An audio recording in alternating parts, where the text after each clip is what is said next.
Hello. So I keep buying these inexpensive shotguns. So we have another one from Tokarev. It's one made in Turkey. Now let's see, what comes in the box. So it comes with an instruction manual.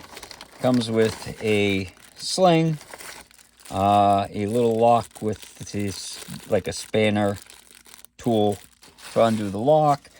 And then it comes with the typical chokes. So you got like a little choke wrench, and not sure why there's a bag there, but the third choke is in the gun, and so it's I do believe it's improved cylinder, modified cylinder, and then a full choke is what the different ones are. So that's what comes in the box. And then, of course, it comes with the shotgun, too. Oh, and this. So this is the plug to limit you to 3 rounds in case you want to use it for waterfowl, because a lot of states, by law, you cannot use more than 3 rounds, or the shotgun cannot hold more than 3 rounds. So it's kind of nice that they give you that. Otherwise, you would have to get a wooden dowel or something, and it's just a pain. It's just nice when companies give you the stuff that you are gonna need. So here's the shotgun. Now it's a semi-automatic, and you would not believe the price. This is why I buy these.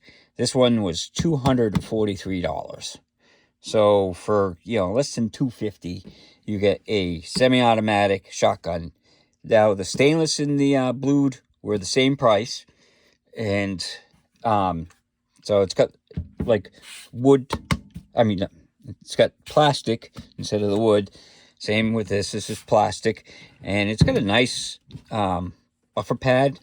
It's a little solid, but at least they give you a rubber pad, and the safety is right here. So this would be fire. And then we have, that's the action. This is the bolt release. And let's see if we can get a trigger pull on this.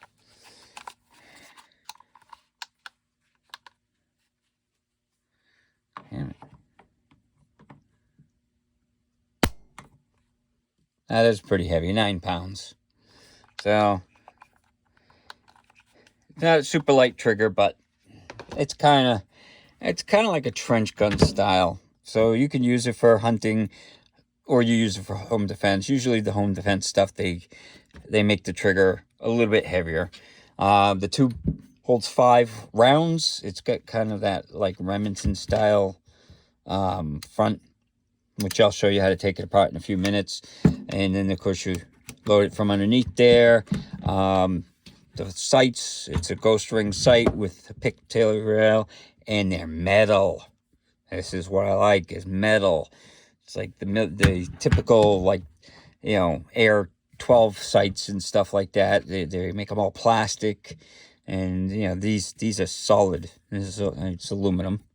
And then up front there you have a little optic fiber green sight, and then you got the heat shield and stuff like that. So they give you a lot of stuff for the $243.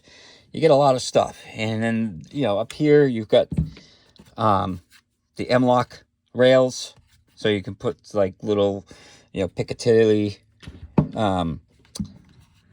mounts or whatever there, so which I will probably do. I don't know if I'll put a red dot on it. I put a lot of red dots on some of these, because if they give me a pick rail, I don't have to buy mounts or anything like that. So and then now this I don't get that they did. So they give you a sling that uses these rings. It's like a slot. It's just a strap that they give you. In the back, they use a standard sling mount. So I'm not sure what they're thinking, because you look at it and it's just a nylon strap. It doesn't have any Yeah, they didn't give you any of the mounts. That's it. They give you a nylon strap. So you really can't mount a sling using this. So it's kind of a confusing thing. So you can, you have to get a thing like that in order to mount to that, or you have to get some kind of adapter for this to use the regular sling mounts. Poor planning. That's something that they should have thought about. But I mean, I do have some of these regular, like the swivel things that you use the loop for, which I'll pull some out and show you, after I take it out to the range. So why don't we do that? Why don't we take it out to the range and see how it does? Hello. So today we're out here with a Tokarev TT12 semi-automatic shotgun. I got it loaded up with 5 rounds of the Celeron bullet buckshot, some water bottles. So let's see how she does.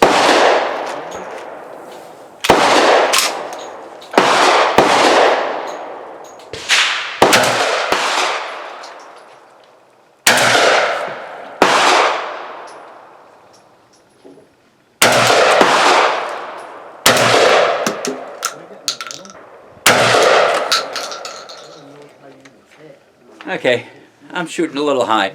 Let's load it up with 5 more rounds and see how it does. Okay, I got 6 more rounds loaded up.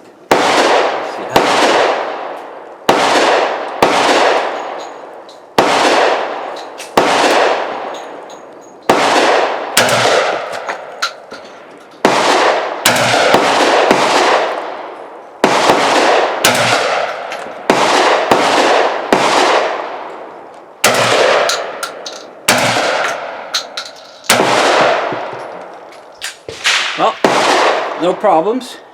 So again, this is the Tokarev TT12 semi-automatic, or TTF 12 semi-automatic. So I took it out to the range. It worked great. Didn't have any problems. I put a bunch of buckshot through it and stuff. A bunch of bird shot, the low velocity bird shot. So didn't have any problems. It functioned perfectly fine. So now I did put on a couple things just now.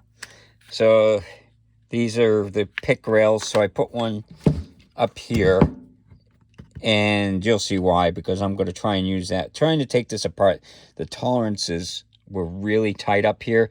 So getting this off, you couldn't get really a grip on it and stuff. So I'm hoping that I can use that to push it forward. I would have put that more centered, but there's little locking things, so it's kind of right there. And if I put it all the way up there, it hits the sling, so it makes the sling completely useless. So it kind of little things. And then these are the swivel things that you can get. You can buy kits like this, so I can put that on there and put the sling on. So but it's kind of, you would have thought that they would have thought about the front should have been a typical, swivel. There's a hole there, so maybe they're thinking that you can use a, like a bolt-on swivel, which that's a possibility. I don't have any of those, but maybe I'll get one of those and try that out. So those are the accessories that I just put on it. So now comes the taking the gun apart. So they're always a job and a half. So the first thing that you got to do, make sure it's not loaded. So it's empty there. Usually you start with the thing back like that, and then we'll see. So you take the snout off first, and that was very hard to take off when I got the gun. And make sure you hold on to it, because you've got this spring there, and it basically will come flying out and launch this across the room. Same with stuff like this. This is a little plastic piece. That's why I may not use a swivel there. But you got a plastic piece in there. And you got one that's down the tube, which goes in like that. So if it falls out and you don't know how it goes in, if you try and do it like that, you won't be able to get the shells in. Those are made for that. So it goes in that way. So, and then this is the hard part, because this, just trying to take it off is like, it's almost impossible. So that's why I just put that on there. And it's because the tolerance is so tight there. So trying to do this underneath the camera is going to be impossible. So give me a second. So this worked really good. So what I did to take it off is I just banged this on the edge of the table and it popped it off. It's not so bad that you can't get it off. It's really tight to try and do it by hand. So that slides off. And then now don't take this off. I thought that had to come off. This doesn't have to come off. What you take off is just this. And again, that was so tight when I first got it that it was really hard to take off. So that comes off like that. And that allows you to take the barrel off, which to take the barrel off, you do have to drop the slide, because, you know, well, I'm pretty sure you do.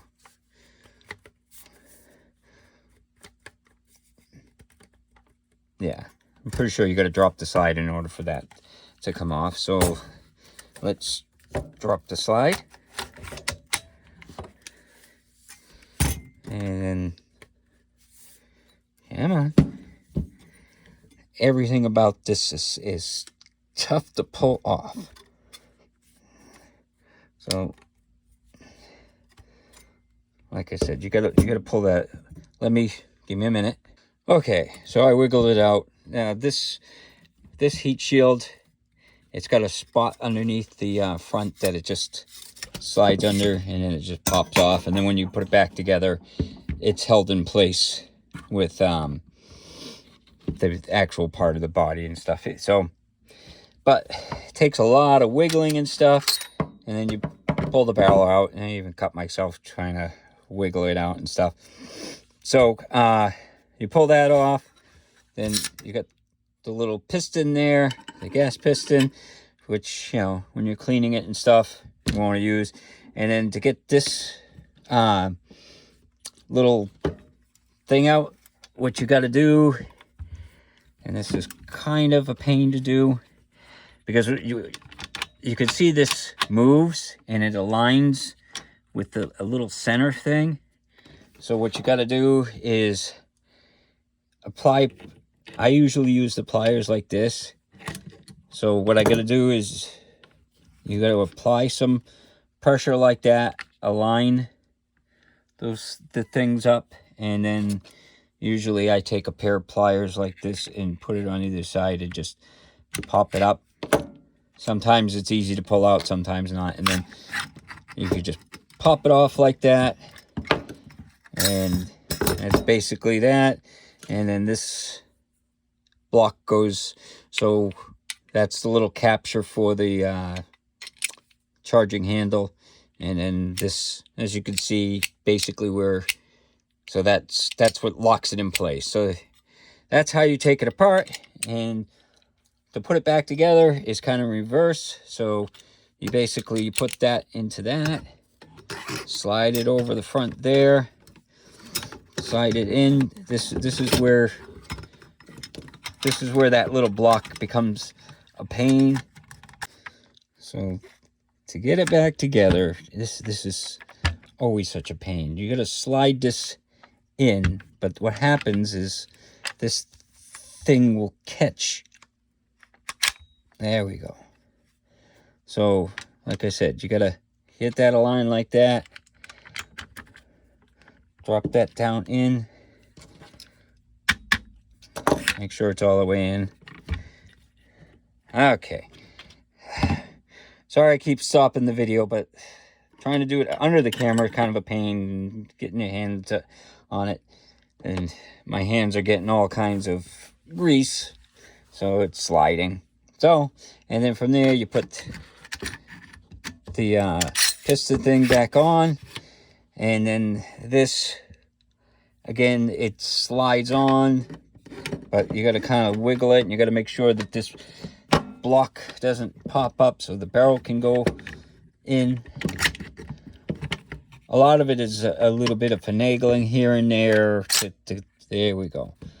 So sometimes it goes right in, sometimes it doesn't. And then the heat shield, it goes up here. Then this, so the heat shield will slide forward, and then you can see that'll drop into there. And then once that drops into there, you can push the barrel all the way into place. Well, you probably want to put the charging handle back, but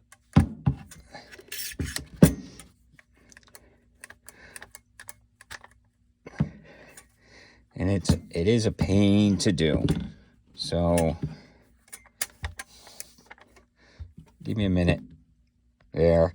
So the problem that I'm having is trying to push it together like this. It's too much force. So a lot of times I'll take the butt and put it on the table, and then I can push down, and it goes in easy. So sorry I'm stopping and starting the thing, but taking these apart is not easy. And then you go to put this back on to see how it's got little divots. That is made for, there's a little ball detent there, so make sure when you put it back on, it's facing the right way. And then you go through the first, don't cross thread it. That's what's happening here. And then you can hear the ratchet, so ratchet it on, and then this will go forward as soon as you release that.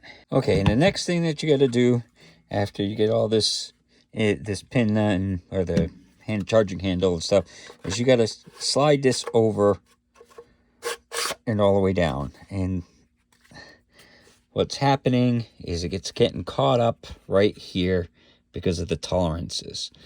So what I have been doing is I take the edge of the bench and I just push it on,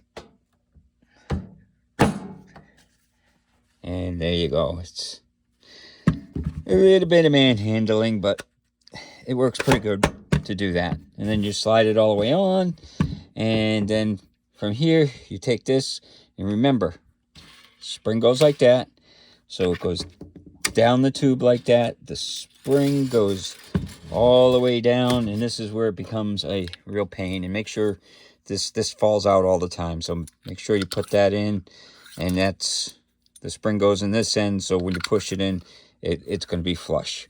And then what you got to do is kind of work the spring in.